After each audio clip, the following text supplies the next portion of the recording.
El petróleo y el gas como fuentes de energía y valor estratégico para la economía venezolana. Eso es parte de lo que vamos a conversar con mi primer entrevistado en la mañana de hoy, Reinaldo Quintero, quien es analista petrolero con más de 39 años de experiencia.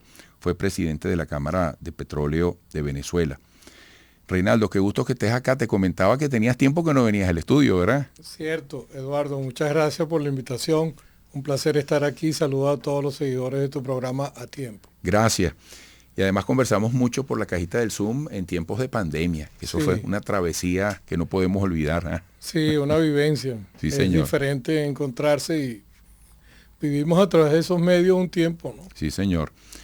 Reinaldo, en un momento como el que vive la economía venezolana hoy y en ese permanente mirar el potencial de nuestra industria petrolera, pero además en este caso también hablar de la gasífera o de las capacidades para desarrollar la explotación y la exploración gasífera, ¿qué dirías tú se requiere para lograr el mejor rendimiento en este aspecto? Incluso mirando el tablero de la geopolítica, cómo está el mundo, cómo está el planeta, cómo están las condiciones legales y todo esto. Eduardo, lo primero que quizás debo comentar a ti y a los seguidores es que el petróleo es 10% petróleo y 90% política. Entonces, alrededor de esa política o geopolítica, porque son dos temas, los temas internos que tenemos que hacer ajustes, y la intensidad de esos ajustes quizás no son poca cosa, hay que hacer unas remediaciones, hay que hacer algunos ajustes legales, hay que hacer sobre todo una construcción de confianza interna que se está trabajando entre sectores que quizás estuvieron separados desde un evento que se dio a principios de los 2000, 2002. Y la geopolítica obviamente es un tema que está impactado por un conflicto bélico Rusia-Ucrania, donde además de esto Venezuela tiene un enfrentamiento o Estados Unidos tiene una política coercitiva hacia Venezuela y nosotros de alguna forma tenemos que lograr que el planeta y el ser humano tiene que entender esto, tiene que lograr que el planeta entre en una pacificación, porque yo veo el planeta hoy día como una pradera seca.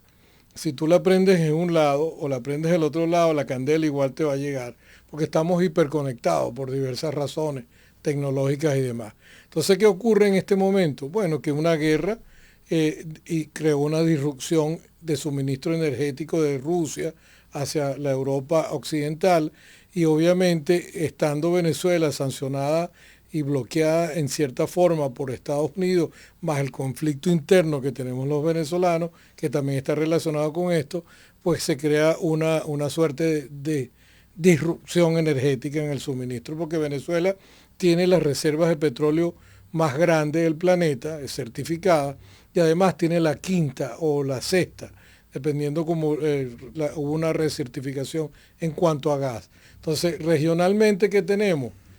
Por ejemplo, en el caso de Colombia y Trinidad, dos países que nos necesitan nuestro gas. Nosotros inclusive teníamos tubería para exportar hacia Colombia por Puerto Ballena y había una intención de conectarse con Trinidad y esa tubería está muy cerca de ser culminada. Además tiene el gigante suramericano Brasil al sur de Venezuela que necesita energía y el norte que es el estado Roraima, que son 30 millones de habitantes, que es parecido al tamaño de Venezuela, solamente esos 30 millones están demandando energía, pues pareciera que Venezuela es un elemento estratégico, importante en la matriz energética regional y global, porque eso es lo que ha hecho Venezuela desde siempre, desde la Segunda Guerra, en los conflictos, etc. Entonces, ¿qué hay que hacer? Bueno, ponernos de acuerdo, empezar a entender los conceptos como la igualdad soberana, independientemente de diferencias políticas, los pueblos se necesitan, las naciones se necesitan. Norteamérica necesita de un crudo venezolano y gracias a Dios Chevron está operando y está llevando hacia allá las cantidades que puede y que le permite la licencia. De igual forma Trinidad y Tobago nos necesita, Colombia nos necesita. Deberíamos pacificarnos con el tema de Guyana, eso es un tema que también está en el medio. Pareciera que el planeta está muy empastelado en temas que quedaron y aquí es donde viene mi mensaje principal. En temas que no se resolvieron en el pasado y que las políticas del siglo XX, la política del siglo XX no resuelve la complejidad del siglo XXI. Hay que empezar a hacer ajustes, y estos sí son grandes, modificaciones grandes a esas relaciones políticas y geopolíticas, porque el ser humano, la raza humana como especie, necesita pacificarse, necesita crear políticas de buena convivencia con sus vecinos y en cierta forma esos bloques económicos y energéticos y esas necesidades tienen que empezar a fluir. Fíjate que interesante tu recorrido porque nos sensibiliza en la conciencia de una macrovisión que incluye al planeta entero y nos permite asomarnos más allá de nuestras fronteras y comprender que los problemas no solamente están aquí. Ubiquemos las recientes declaraciones de Trump, por ejemplo, sí, cuando dijo lo que dijo sobre el petróleo venezolano. Es un poco esa pradera seca, ¿no? Sí. Y ese estado en ebullición donde estamos. Ahora, alguna vez, amigos, estamos escuchando, para quienes nos siguen solo por radio, además de ver por televisión, a Reinaldo Quintero, analista petrolero con más de 39 años de experiencia, es presidente de la Cámara de Petróleo de Venezuela. Fíjate que tú has dicho, bueno, todo me ha parecido importantísimo. La política del siglo XX no resuelve los problemas del siglo XXI. Cuando fue tomando cuerpo esto del conflicto entre Ucrania y Rusia, mucha gente dijo que ahí podían presentarse geopolíticamente algunas oportunidades para Venezuela. ¿Qué pensaste tú en ese momento? ¿Qué piensas ahora en el devenir del tiempo? Bueno, lo primero que pensé es que en algún momento se estaba corriendo como una matriz de opinión, donde Venezuela no tenía la importancia energética que siempre tuvimos en la relevancia. Cosa que yo no estaba de acuerdo, porque esos son hechos físicos. Si tú tienes una reserva tan grande como por ejemplo lo que hay en la faja petrolífera del Orinoco, más, y esto es importante saberlo, 21 billones de barriles o 20 billones de barriles solamente en la cuenca del lago de Maracaibo, y eso es más que lo que tiene Colombia, es más que lo que tiene México, más que lo que tiene Brasil en una sola área geográfica venezolana, pues tú no puedes pensar que no tenemos una importancia. Y si eso le sumas el gas y si ves el Caribe, porque en el anterior recorrido no hice un recorrido por las islas del Caribe, toda esa gente necesita esa energía que está en Venezuela. Y Venezuela, obviamente, 30 millones de habitantes, no tenemos forma de utilizar todo esto. Si eso le suma 109 años de historia petrolera o 145 desde Petrolera del Táchira, pues nosotros, el hecho social venezolano está constituido sobre la industria petrolera. Entonces de ahí a pensar a que no tenemos un peso, de que no podemos ayudar y que no podemos resolver, no, eso es obviamente físicamente no es correcto. Ahora fíjate, tenemos abundancia en algo que se necesita en muchas partes del mundo. Tenemos la necesidad de vender, de aprovechar esa abundancia. Tenemos mucha gente en disposición de comprar. Hay limitaciones para hacer las negociaciones. ¿Cuál es la mejor manera para aprovechar toda circunstancia posible en medio de este ambiente que tú has descrito? Mira, unos cambios, ajustes. ¿Te acuerdas que hablamos de las autosanciones? Sanciones y autosanciones. Ajá. Obviamente las sanciones tienen un impacto que es evidente y las autosanciones también.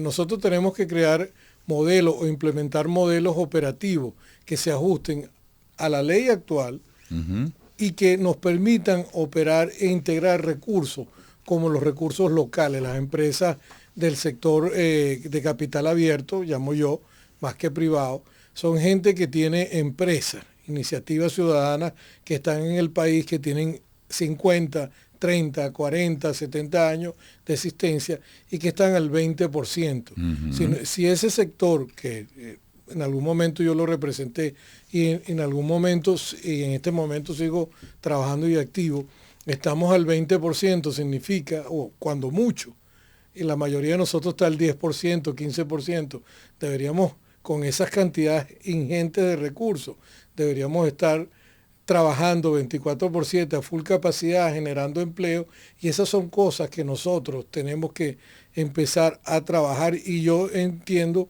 que hay una intención firme del Ejecutivo Nacional, ojalá que se concrete en temas específicos, en proyectos donde empecemos a integrarnos y a trabajar con los modelos que existen, porque este es un trabajo o es una responsabilidad de todos los venezolanos. Y nosotros tenemos que echar para adelante este país y dejar algo mejor para el futuro. Eso está ahí, porque esas empresas están ahí. El contenido local, todo lo que se construyó, la ingeniería venezolana, la capacidad de profesional que se tiene local, las universidades que fueron de primera y que pueden volver a ser de primera. Todos los profesionales venezolanos son súper reconocidos en el resto del mundo.